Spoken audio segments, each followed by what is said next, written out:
Rubber plastic कारोबार का hub कही जाने वाली कलपुर्जों की नगरी फरीदाबाद में अनलॉक में भी अब जो ये व्यापार है नहीं पनप रहा है।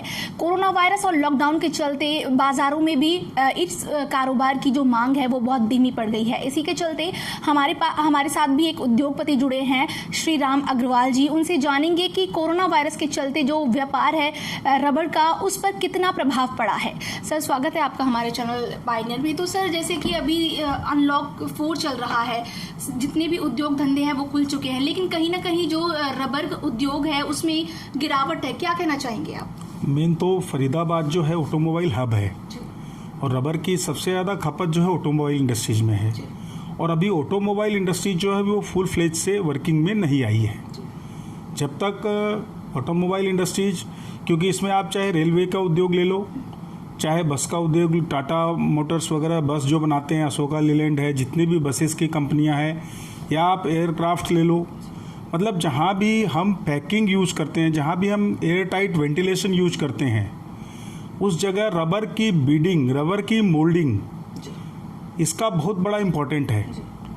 और अभी ये सारे उद्योग जो है ये फुल फ्लेज में नहीं चालू हुए हैं।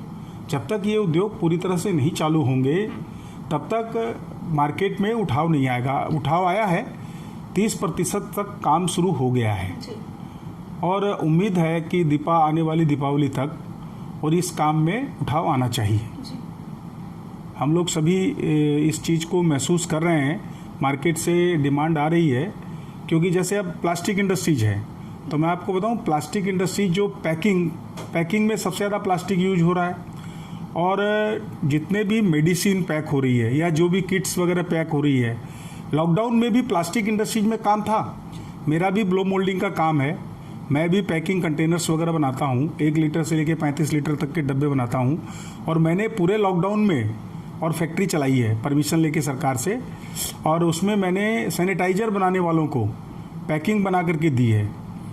सोडियम हाइपोक्लोराइड जो सैनिटाइजिंग में काम आता है, उसकी पैकिंग के लिए भी डब्बे बना के दिए हैं। तो ऐसा नहीं है, काम प्लास्टिक इंडस्ट्रीज में काम है, लेकिन रबर इंडस्ट्रीज जो है वो पूरी तरह से ऑटोमोबाइल पे डिपेंड है। पैकिंग मोल्डिंग इंडस्ट्रीज है, जितनी भी बीडिंग्स वगैरह बनती है, जितने भी हम जिसको कह दें सीलिंग, अगर 2 पार्ट्स को अगर जोड़ना है तो उसके बीच में आपको रबर सील लगानी पड़ती है। हर जगह रबर का गैस्किट लगाना पड़ता है।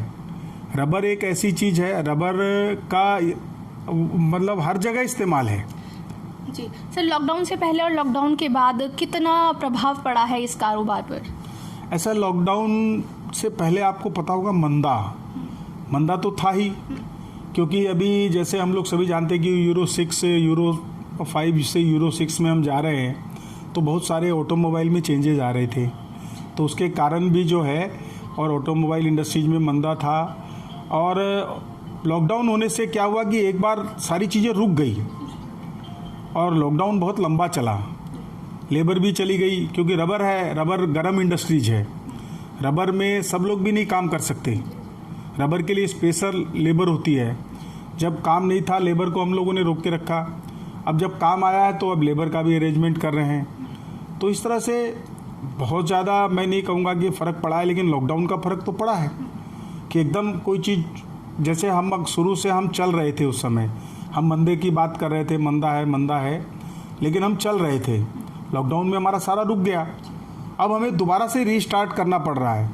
तो उसमें हमारा क्या है, रॉ मटेरियल का फ्लो भी रुक गया, जो क्योंकि मेन ये केरल से आता है और बल्क में सब लोग ले नहीं सकते हैं, छोटी छोटी क्वांटिटी में फैक्ट्री वाले लेते हैं।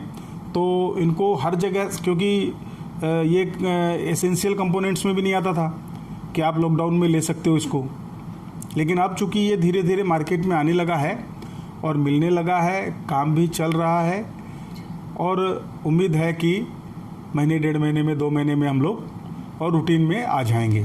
सर, क्या आपको लगता है कि जैसे कि अभी स्कूल कॉलेजेस भी बंद है, कहीं ना कहीं इस चीज़ का भी प्रभाव है कि स्टूडेंट्स होते हैं, उनका भी अपना खुद का एक होता है कि फुटवियर्स जो भी सारी चीज़ें लेते हैं, उसका भी कोई प्रभाव पड़ा है?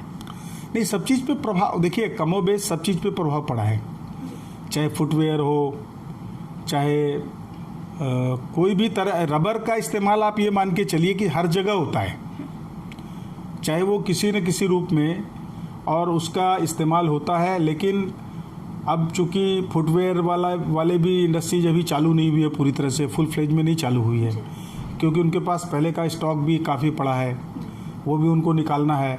स्कूल्स वगैरह भी बंद है, तो फ़र्क तो आया है। डोमेस्टिक मार्केट में भी फ़र्क आया है, क्योंकि इंडस्ट्रीज है, बिल्डर्स है, बिल्डर जितनी भी बिल्डिंगें बना रहे हैं उनमें जितनी भी मोल्डिंग्स लगती है, जितनी भी खिड़कियाँ लगती है, जितने भी दरवाजे लगते हैं, आजकल चूँकि सारे एल्युमिनियम के और लोहे के लग रहे हैं, और सब में ग्लास की जहाँ फिटिंग हो रही है, सब में रबर लगता है, रबर मोल्डिंग लगती है।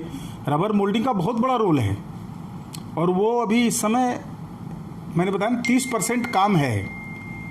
तो 30% काम में तो आप ये समझ लीजिए कि भाई इंडस्ट्रीज अपना खर्चा भी निकाल ले तो बहुत बड़ी बात है।